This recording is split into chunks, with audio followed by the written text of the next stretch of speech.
कभी भी कोई साधु संत जब कभी कोई ज्ञानी जीव अपने से पूज्यों का स्मरण कराता है तो आपका मन वचन काया उसमें लग जाना चाहिए। जब भगवान की जय बोलते हो तो आपके दोनों हाथ उस परमात्मा के लिए उठ जाने चाहिए, नहीं तो समझ लेना दो हाथ मिले हैं, अब उठा लो। यदि आज भी नहीं उठाए तो आगे कभी उठा। भगवान महावीर स्वामी की लगना चाहिए कि आपके अंदर उत्साह है, लगना चाहिए कि हम किसी आराध्य पुरुष की वंदना करने के लिए बैठे हैं, लगना चाहिए कि मैंने किसी आराध्य पुरुष को भावों से वंदना की है। भव्य आत्माओं, भगवान महावीर का शासन, जिस शासन के अंदर अहिंसा परमो धर्म का नारा बोला जाता है, भगवान महावीर का वो शासन जिस शासन के अंदर पाषाण को भी हम परमात्मा मानकर पूछते हैं, भगवान महावीर का वो शासन जिस शासन के अंदर एक इंद्रिय को भी प्राणों को एक इंद्रिय की भी रक्षा करने का उपदेश दिया जाता है। अरे तो वो शासन है, ये वो शासन है जिस शासन में पानी भी छानकर दिया जाता है। ऐसा भगवान महावीर का शासन आपको और हमको मिला है। सौभाग्यशाली हो, बड़े पुण्यशाली हो कि इस पंचम काल में चारों तरफ मिथ्या का बोलबाला है, चारों तरफ मिथ्या भी फैला हुआ है, फिर भी आपको भगवान महावीर का वीतराग शासन मिला है, जिस शासन में अनंत जैसे देव मिले, जिस शासन में वीतरागी भगवान मिले और वीतरागी भगवान की सत्यार्थ, उस वीतरागी भगवान की राग देश से रहित जिनवाणी मिली, जिसको सुनने के बाद आत्मा की याद आती है।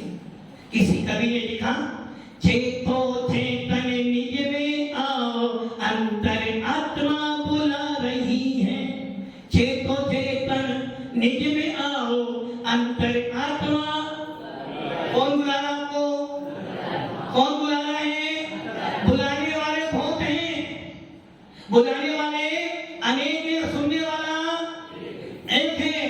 कभी पत्नी आवाज देती है, कभी पिताजी आवाज देते हैं, कभी बच्चे आवाज देते हैं, कभी कसाई आवाज देती है, कभी किसे भोग आवाज देते हैं, और सुनने वाला, और कभी गिरवाणी माँ भी आवाज देती है, कभी वो परमात्मा भी आवाज देता है।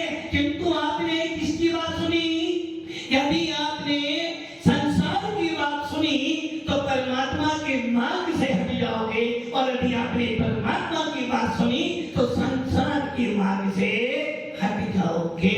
इसलिए जिनवाणी सुनने वाला वही होता है जो भव्य होते हैं। अभव्य जीवों को जिनवाणी नहीं सुनाई, इसलिए कहा गया है, जो जिनवाणी उड़े न धरते हैं, दो जिनवाणी उड़े न धरते हैं, सैनी हो कि असैनी है जिनवाणी, जिनवाणी मौसन सैनी है जिनवाणी। जो जिनवाणी नहीं सुन सकता, जो धर्मसभा में जाने के बाद भी अपने उपयोग को नहीं लगाता, जो सैनी हो, जो मन सहित होने के बाद भी धर्मसभा में इधर उधर की बात करता है, वो मन वाला तो है किंतु मन होते हुए भी मन से। इसलिए कहा गया, जो जिनवाणी उड़ न धरते हैं, जो जिनवाणी को अपने हृदय में धारण नहीं करता, ज्ञानी तो है। कौन है? ज्ञानी तो हो किंतु काम के। इसलिए कुन स्वामी अपने समय साल में कहते हैं कि हे भव्य जीव, क्या कह रहे हैं? हे भव्य जीव, क्या संबोधन कर रहा आपको? भव्य जी, मुकेश जी। यदि कोई आपसे बोले बहुत पैसे वाले भैया डरा जाओ, कोई बड़ी बात नहीं। वकील साहब जी हैं, कोई बड़ी बात नहीं। हमारे जैन शासन में मूल्य पैसों का नहीं है, हमारे जैन शासन में मूल्य बड़ी बड़ी हवेलियों का, नाम तो गजेंद्र, हाथियों का स्वामी, किंतु काम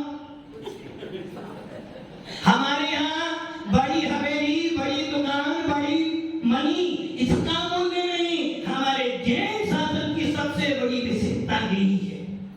पूरे हिंदुस्तान में नहीं, पूरे विश्व में चले जाना, हर व्यक्ति किसको पूछता है? नेता हो वो भी महात्मा गांधी पूछता है, जैनी हो वो भी महात्मा गांधी पूछता है, और कोई भी पूरे विश्व के व्यक्ति हो सकते महात्मा गांधी को पूछते हैं कि तो भगवान महावीर का शासन कहता है कि पैसे से, दुकान से, मकान से तुम्हारा मूल्य नहीं, तेरा मूल्य तो अपनी आत्मा के गुणों से। एक जैन शासन ऐसा है जो पूरे विश्व के अंदर मात्र वीतरागता ढूंढता है और सोचता है कि हे आत्मा, कोई भी काम करूं, अच्छा करूं या बुरा करूं, मन से करूं। घर चलाऊं तो मन से चलाऊं, दुकान पर जाऊं तो मन से जाऊं, अभी मंदिर जाऊं तो मन लगाकर प्रभु को निहारूं, यदि स्वाध्याय करूं तो मन लगाकर काम करूं। जब बच्चे पढ़ाई करते हैं क्या कहते हो? ध्यान से पढ़, ध्यान से, मन से पढ़, भाऊ अच्छी तरह काम कर, मन लगा, मन बोलते हो ना। इसका मतलब क्या हुआ? इसका मतलब क्या हुआ? अपने उपयोग को लगा। यदि तुम्हारे पतिदेव भोजन कर रहे हो और आज उनका भोजन में मन ना रहे, देखोगे अच्छी तरह भोजन करो ना, तुम आपने कुछ खाया ही नहीं, तो अच्छी तरह भोजन करो। बोलते हो? क्यों बोलते हो?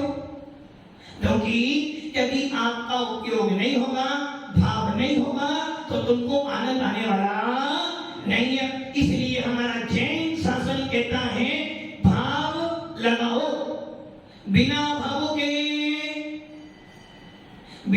के कुछ मिलने वाला। पूजा करने मंदिर में आए, 2 घंटे व्यस्त किए, किंतु भाव नहीं लगाए। प्रवचन सुनने आए, 2 घंटे बैठे, और जब प्रवचन पूरा हुआ पूछा भी क्या सुना? बहुत अच्छा प्रवचन था, बहुत बढ़िया भूपेंद्र जी, बहुत अच्छा प्रवचन था। क्या बोला? बस प्रवचन अच्छा था, क्या बोला? भाव नहीं लगाए। और आत्माओं, बीतना शासन पाकर, जिन शासन पाकर भी तुमने भाव नहीं लगाए, तो तेरा सब कुछ में ऐसे प्रभु जी की शांति मुद्रा को नमन जल से करे, साक्षात श्री अरिहंत का मानो नमन। मतलब क्या हुआ? जब वीतराग छवि देखो, जब जिनेन्द्र देव की मूर्त देखो, तो जिनेन्द्र देव की मूर्त देखकर अपने अंदर के परमात्मा को देखने का प्रयास। अभी आप सुन रहे थे आराधना। हर व्यक्ति के जीवन में कोई ना कोई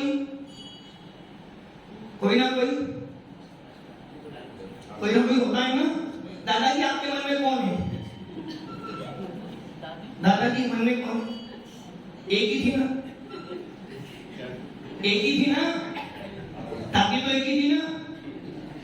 मतलब कि मन में आप देखो, आचार्य भगवंतों की कितनी बड़ी सोच है। हमारे समय सार जैसे अध्यात्म शास्त्र में जिसके अंदर आत्मा की चर्चा की गई है, जिस समय सार में आत्मा के अलावा कोई चर्चा, आचार्य कुंद का समय सार लो, नियम सार लो, प्रवचन सार लो, एक्सपाउंड लो। आचार्य नैनीचंद सिद्धांत चक्रवर्ती जो गौमदेव बाहुबली की जिसने प्रतिष्ठा करी है, आचार्य नैनीचंद सिद्धांत चक्रवर्ती जीव कांड, कर्म कांड, लब्धि सार, छपना सार, आगम लिख रहे हैं, सिद्धांत लिख रहे हैं। और उसके अंदर भी कितनी बड़ी सोच थी हमारे पूर्वाचार्यों की। हर शास्त्रों में जब भी किसी अच्छी वस्तु का वर्णन करा है, सबसे अच्छी वस्तु कौन सी है? सबसे अच्छी वस्तु कौन सी है जिसे भी प्राप्त करना? सबसे अच्छी वस्तु मोक्ष, सही है। और संसार में सब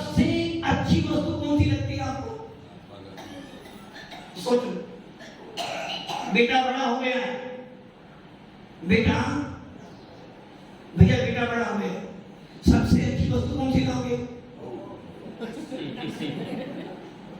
मतलब कि आप ये विचार कर लो, संसार का प्रत्येक प्राणी छोटे से लेकर मोटे तक, 5 साल से लेकर 55 तक का, अर्थात बचपन से लेकर 55 तक का हर व्यक्ति चाहता है लाड़ी को अच्छी। क्यों? संसार का प्राणी स्त्री से परिचित है, स्त्री मतलब विषय भोगों से बहुत परिचित है। इसलिए हमारे कुमकुम स्वामी ने अपने हर शास्त्रों में स्त्रियों की उपमा दी। मोक्ष रूपी लक्ष्मी, मोक्ष रूपी स्त्री। क्यों? क्योंकि आप उससे परिचित हो, और जिससे व्यक्ति परिचित होता है उसका बार बार स्मरण कराया जाए तो वो उससे वो ज्यादा परिचित हो जाता है। इसलिए आचार्य कुमकुम स्वामी कहते हैं इस पूरे विश्व के अंदर सबसे उत्तम वस्तु है मोक्ष, और उस मोक्ष को प्राप्त करने का उपाय क्या है? आत्मा, आत्मा है ना, आप सब आत्मा हो, डाउट तो नहीं है ना? आत्मा हो, आत्मा हो ना?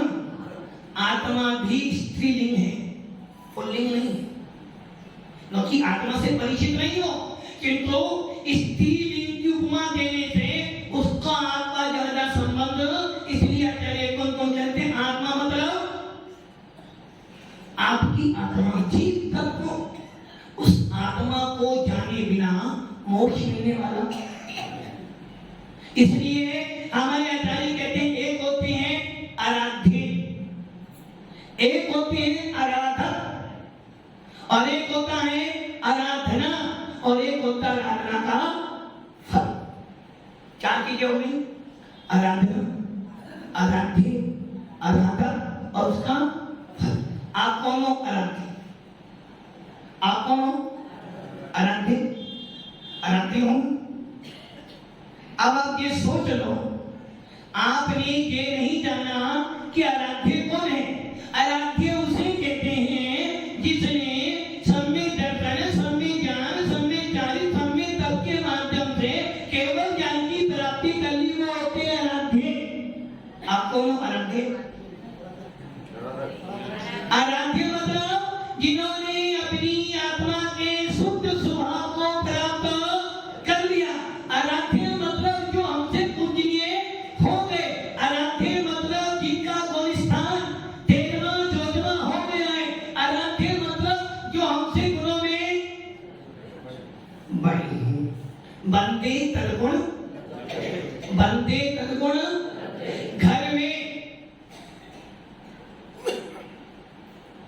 घर में सोनलाल जी पापा जी हैं, मम्मी जी हैं, आपके लिए आराध्य हैं, आराध्य हैं। भजन साहब जी घर में आपकी मैडम है, उनके लिए आप आराध्य हो, आराध्य हो ना? एक बच्चे के लिए टीचर आराध्य है ना? एक ध्यान देना, जहां आपकी लौकिक पढ़ाई नहीं हो रही है, लौकिक व्यवहार में हमसे बड़े जो हैं, उम्र में बड़े हैं, वो हमारे लिए आराध्य होते हैं। और बहुत बार ऐसा भी होता है, पत्नी बड़ी होती है उम्र से, पति उम्र में छोटा होता है, तो आराध्य कौन बनेगी? पत्नी। क्यों? अभी तो आपने बोला पिताजी माताजी हमारे लिए बड़ा भाई, मोटा भाई। गुजरात में मोटे भाई को, बड़े भाई को मोटा भाई बोलते हैं, और राजस्थान में बड़े साधु को मोटा महाराज। ऐसे मोटे महाराज है, भले शरीर से पतले फिर भी मोटा महाराज। मुकेश दिनेश जी मोटा महाराज है, जो मोटे हो सके मोटा भाई नहीं ना, ये लौकिक व्यवहार। वैसे ही यदि पत्नी उम्र में बड़ी है और पति उससे 2 साल छोटा है, तो आराध्य कौन होगा? पत्नी या पति? क्यों भाई? जब यहाँ कह रहे हो कि पिताजी आराध्य हैं, माताजी आराध्य हैं, बड़ा भाई आराध्य है, तो पत्नी आराध्य नहीं हुई? क्योंकि वो पत्नी है ना, वो स्त्री होकर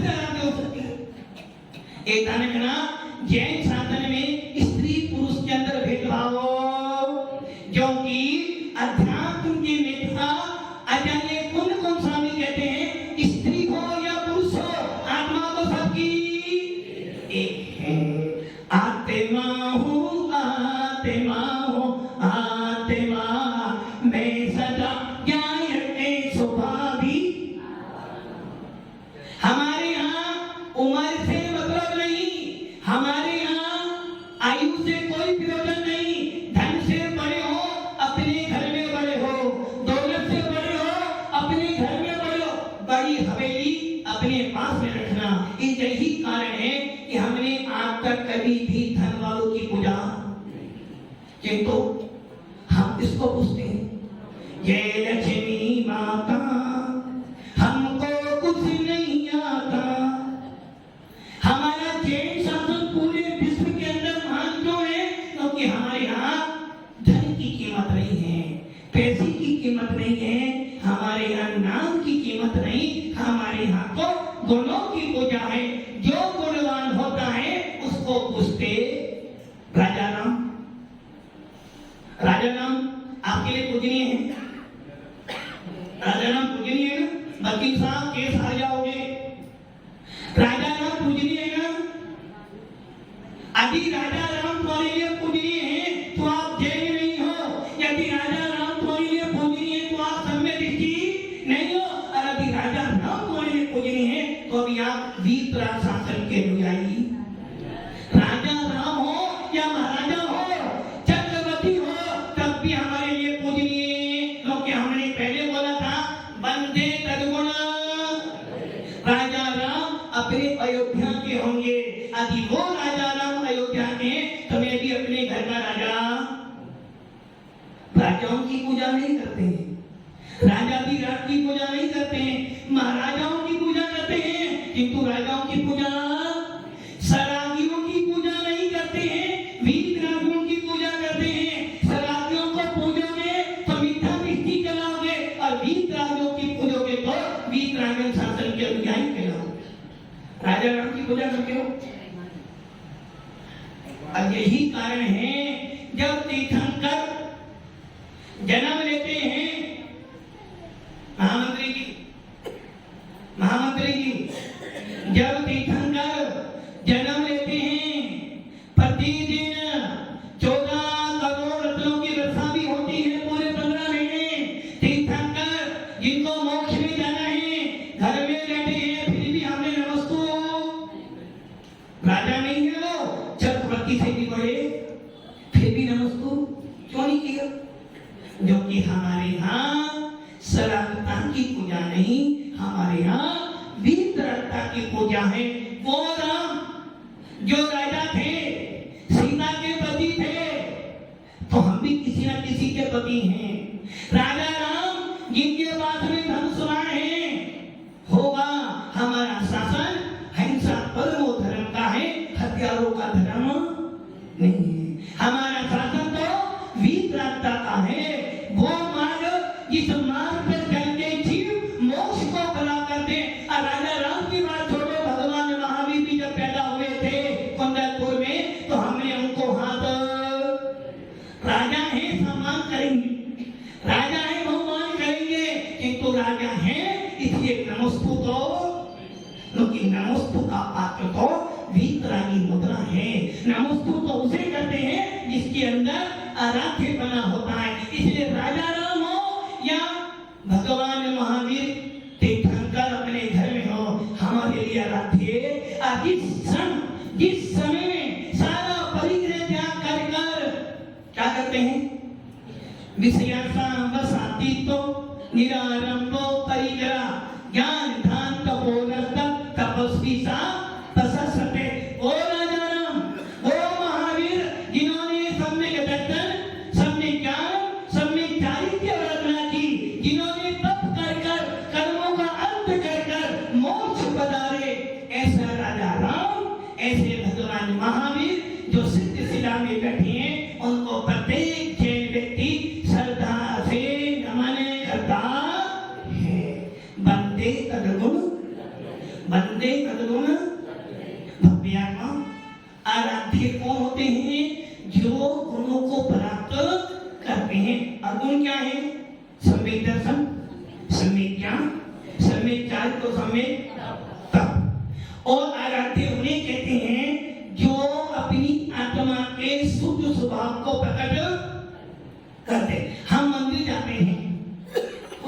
किनकी करते हैं? किनकी करते हैं? जय महावीर प्रभु। महावीर की पूजा कर रहे हो? आप मंदिर गए, मुनि सुभद्रा भगवान की पूजा करी, किसकी पूजा करी आपने? किसकी पूजा करी? नहीं करी हमने।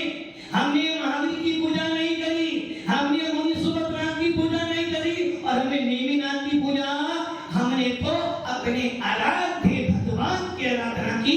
क्योंकि उस आराध्य भगवान ने अपनी आत्मा में शुद्ध पर्यायों को प्रकट कर दिया है। हमारा भगवान तो वो होता है जितने सर्वज्ञपना, वितरागपना और हितोपदेशीपना प्रकट कर लिया, जिसने अपनी आत्मा में शुद्ध आत्मा को प्रकट कर लिया है, जिन्होंने केवल ज्ञान, केवल दर्शन को प्रकट कर लिया है। ऐसा प्रत्येक व्यक्ति हमारे लिए आराध्य वंदनीय है। उसे कहते हैं आराध्य। आराधना। हमें क्या करना है? क्या करना है? आराध्य बनना है या आराध्य हो? आराध्य हो? दादाजी क्या बनना है? आराध्य बनना है। कब बनोगे?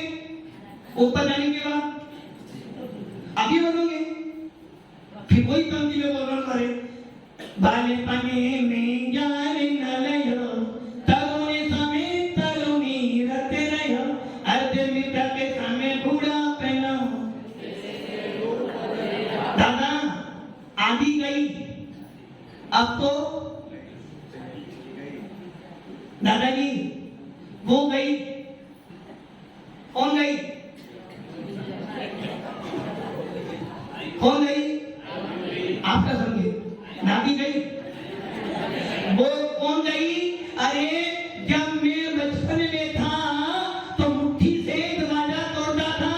जब मैं जवान था, जब मैं चलता था तो मेरे पैर की आवाज से जमीन भी हिलती थी। और आज मैं इतना कमजोर हो गया हूँ कि चलता हूँ तो दीवार छोड़ो मैं भी नहीं हिल पाता हूँ।